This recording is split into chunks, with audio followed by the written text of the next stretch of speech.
Good evening, students. We are starting now the part second of The Monkey Spa by W. Jacobs.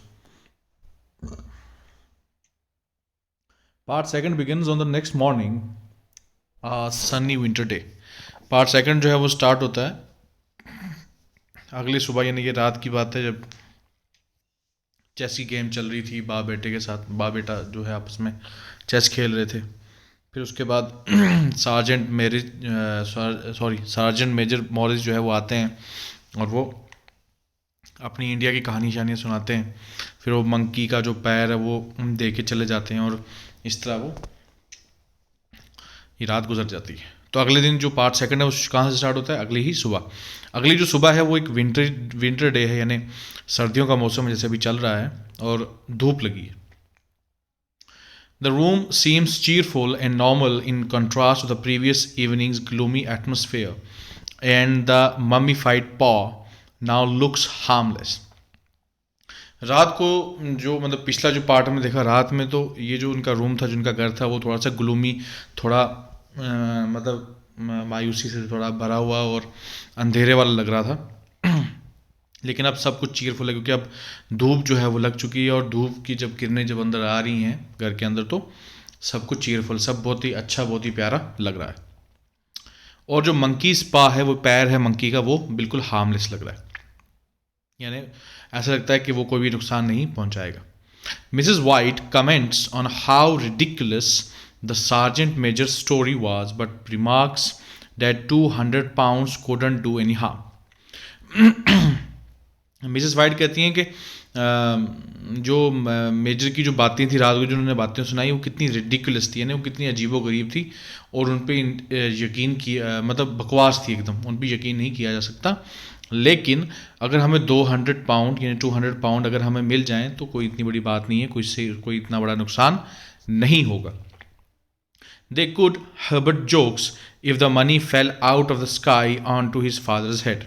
अब जो Herbert है लड़का, वो मजाक करता है कि हाँ नहीं हो सकता है, उसका नुकसान हो सकता है। और कैसे हो सकता है? कि अगर वो पैसे आसमान से गिरे और सीधा पापा के सर पे लग जाए, यानी मजाक करता हो।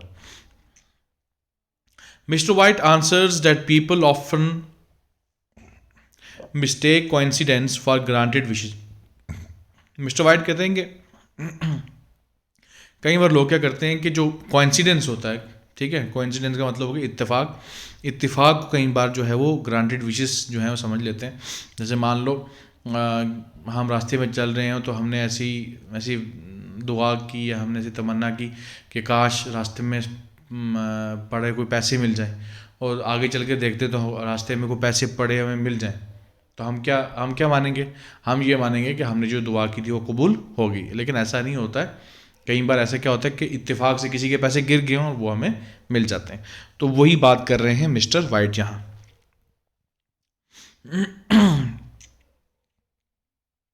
Herbert then leave for work.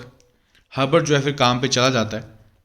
Letter that day Mrs White notice a stranger outside dressed in nice clothes.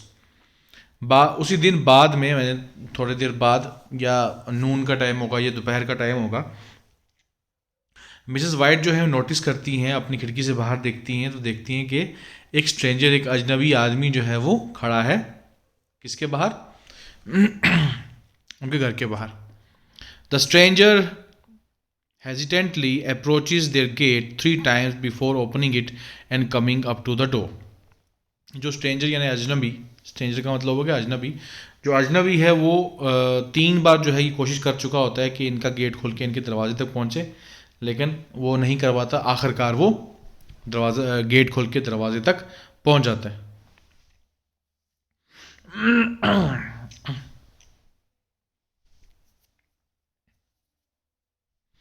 Mrs White ushers him in. Mrs White उसको अंदर इस्तकबाल करती हैं, अंदर लाती हैं।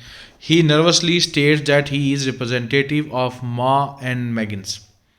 और वो बड़ी नर्वसली, मतलब वो बंदा बड़ा नर्वस होता है, बड़ा मतलब से परेशान सा लग रहा होता है, और वो कहता है कि मैं माँ और मैगिन्स कंपनी का रिप्रेजेंटेटिव हूँ, उसका एक एम्प्लॉय हूँ। हर्बर्ट्स एम्प्लॉयर, हर्बर्ट्स का एम्प्लॉयर, यानी जो मतलब मेरी कंपनी है, हमारी मा एंड मैगिन्स, उसी में हर्बर्ट काम करता है और मैं उसकी कंपनी का एम्प्लॉयर, मैं उसका बॉस हूँ. Mrs White asks whether Herbert is all right. Mrs White कहती हैं कि हर्बर्ट ठीक है, सब कुछ ठीक है ना, आप क्यों आए यहाँ. And the representative says he is hurt but in no pain. लेकिन वो कहता है कि वो हर्ट है, यानी उसको लग चुकी है, उसको जख्मी है, लेकिन उसे दर्द नहीं है. For a moment Mrs white feels relieved. कुछ कुछ देर के लिए मिसेस वाइट जो है वो रिलीव्ड फील करती हैं, उन्हें राहत की सांस आती है. Until she realises that Herbert feels no pain because he is dead. और फिर बाद में पता चलता है कि हर्बर्ट जो है वो कोई भी दर्द फील नहीं कर रहा, पेन फील नहीं कर रहा, इसलिए क्योंकि वो डेड है, वो मर चुका है. The representative says that Herbert was caught in the machinery after a pause. Sorry, वही रिप्रेजेंटेटिव, वही बंदा जो है वो कहता है कि हर्बर्ट जो है वो कॉट इन द मशीनरी, यानी जो मशीन्स वगैरह थी फैक्ट्री में, उनके बीच में आ गया और वो मर गया. After a pause, mister White says that Herbert was the only child they had left. थोड़ी देर पास करने के बाद, रुकने के बाद, मिस्टर वाइट कहते हैं कि हर्बर्ट उनका आखिरी बच्चा था, मतलब एक ही बच्चा था जो उनका बचा हुआ था. Embarrassed, the representative stresses that he is simply obeying Ma and Megan's orders. अब ये बात सुन के जो है वो रिप्रेजेंटेटिव, यानी वो जो एम्प्लॉयर होता है, बंदा होता है, वो बड़ा शर्मसार हो जाता है और वो कहता है कि मैं सिर्फ अपना काम कर रहा हूँ और मा एंड मैगिन्स कंपनी ने जो मुझे कहा है करने के लिए, मैं वही कर रहा हूँ. He then explains that the company will not take any responsibility for the death but will give the Whites £200. Mrs. White shrieks and Mr. White faints. वो फिर एक्सप्लेन करता है कि कंपनी जो है वो उनकी मौत के, यानी हर्बर्ट की मौत के जिम्मेदार नहीं होगी, लेकिन वो एक काम करेगी कि वो आपको £200 दे देगी. ये सुनते ही मिसेस वाइट जो है वो चिल्लाने लगती हैं और मिस्टर वाइट फेंट हो जाती हैं, यानी बेहोश हो जाते हैं.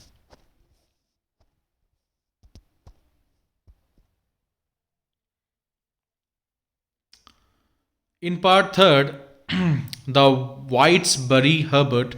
Several days pass and the couple feels exhausted and hopeless. Part third जो है वो स्टार्ट होता है, उसमें क्या है कि वो हर्बर्ट को दफना रहे हैं और काफ़ी दिन गुजर चुके हैं और अब ये कपल, यानी दोनों मियाँ बीवी जो हैं वो एग्जॉस्टेड फील कर रहे हैं, यानी उन्हें वो थका हुआ फील कर रहे हैं और होपलेस, यानी उनको कोई भी उम्मीद नहीं है.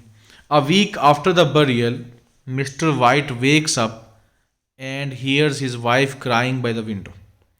अब दफनाने को के एक हफ्ते बाद की बात है कि मिस्टर वाइट जो है वो सोए होते हैं, तो अचानक से जाग जाते हैं और सुनते हैं, उनको सुनाई देता है कि उनकी वाइफ मिसेस वाइट जो है वो रो रही हैं खिड़की पे. He gently urges her to come back to bed. और बड़े ही आराम से, बड़े ही नरम तरीके से वो मिस्टर वाइट जो है मिसेस वाइट की जो है वो रिक्वेस्ट करते हैं, उनकी मिन्नत करते हैं और कहते हैं कि प्लीज़ आप दोबारा सो जाएं बेड पे. बट शी रिफ्यूजेज, लेकिन वो इनकार कर देती हैं. He dozes off again until Mrs. White suddenly cries out that she wants the monkey's paw. इसके बाद क्या होता है कि मिस्टर वाइट जो है वो फिर डोज ऑफ हो जाते हैं. डोज ऑफ यानी दोबारा से बेहोश हो जाते हैं और तब जागते हैं कि जब मिसेस वाइट जो है अचानक से सडनली जो है वो चिल्लाती है और कहती है कि मुझे वो मंकीज़ पा चाहिए, यानी मुझे वो मंकी का, बंदर का पैर चाहिए. In hysterics, she tells him to go downstairs and wish Herbert back to life. अब कन्फ्यूजन में और एक मतलब दीवानेपन में वो ये बात बोलती हैं, क्योंकि उनको गम का सदमा लगा होता है. तो वो कहती हैं अपने खावन से, अपने हस्बैंड से कि डाउनस्टेयर जाओ, यानी नीचे जाओ और वहाँ इस मंकी पा को हाथ में रख के जो है वो मांगो, विश करो कि हर्बर्ट वापस आ जाए, जिंदा हो जाए. Mr White resist and tells her that Herbert's death and the £200 they had received had nothing to do with his wish the previous night. और मिस्टर वाइट जो है वो ये उनको समझाने की कोशिश करते हैं कि हर्बर्ट की डेथ और ये 200 पाउंड जो मिले इसका कोई भी लिंक नहीं है इस मंकी पा के साथ. Mr White says that he didn't want to tell her before, but Herbert was so mangled that he had to identify the body by looking at the clothes. Mister white कहते हैं कि ये बात पहले नहीं बताई मैंने आपको, लेकिन हर्बर्ट की बॉडी जो है वो इतनी बुरी तरीके से ख़राब हो चुकी थी कि उसकी बॉडी को पहचानने के लिए मुझे उसके कपड़ों का सहारा लेना पड़ा, यानी कपड़े देख के ही उसकी बॉडी की पहचान हो सकी. Mrs White doesn't listen. Mrs White ये बात नहीं सुनती हैं. However and continues to insist on wishing Herbert back to life with monkey's paw. वो ये बात जो है वो बिल्कुल भी नहीं समझती, ना ही मानती, और कहती हैं कि मुझे हर्बर्ट वापस चाहिए ही चाहिए. मिस्टर वाइट रिट्रीव्स द पा from its place downstairs. Mister white चले जाते हैं अपना ये उसी पा को लेने के लिए, यानी उसी पैर को, और चले जाते हैं नीचे डाउनस्टेयर, वहाँ पे जहाँ पे इन्होंने रखा होता है. Mrs White orders him to make the wish 2 more times until he finally complies. अब मिसेस वाइट जो है वो उनको ऑर्डर कर रही होती हैं कि मांगो विश मांगो विश मांगो विश, 2 बार बोलती हैं, लेकिन आखिर तीसरी टाइम पे जो है वो ये मान जाते हैं. Mr White he makes the wish and as the wait the candle goes out. ये विश मांगता है, तमन्ना करता है, यानी दुआ मांगता है कि हर्बर्ट वापस आ जाए, और इतने में क्या होता है कि कैंडल बुझ जाती है. गोज आउट यानी यहाँ पे कैंडल गोज आउट का मतलब हो गया कैंडल बुझ जाती है, यानी उसकी मतलब जलना बंद हो जाती है. They hear the clock, the creak of stair and the sound of a mouse. अब इतना सन्नाटा हो जाता है कि उन्हें क्लॉक यानी घड़ी की आवाज़ भी आ रही होती है. क्रीक ऑफ स्टेयर यानी जो पौड़ी हैं, सीढ़ियाँ लकड़ की हैं, तो उनमें जो लकड़ की चीज़ में क्रीक आवाज़ आती रहती है, क्री वैसी आवाज़ जो है वो आ रही होती है, और जो चूहा है घर में चल रहा है उसकी भी आवाज़ आती है. At last Mr White goes down stair. आखिरकार जो है वो क्या होता है, मिस्टर वाइट जो है वो डाउन स्टेयर जाते हैं, यानी पौड़ियाँ उतर के नीचे. हिज मैचेस गोज आउट, और उनकी जो मैच है यानी जो माचिस की डिब्बी है वो ख़त्म हो जाती है.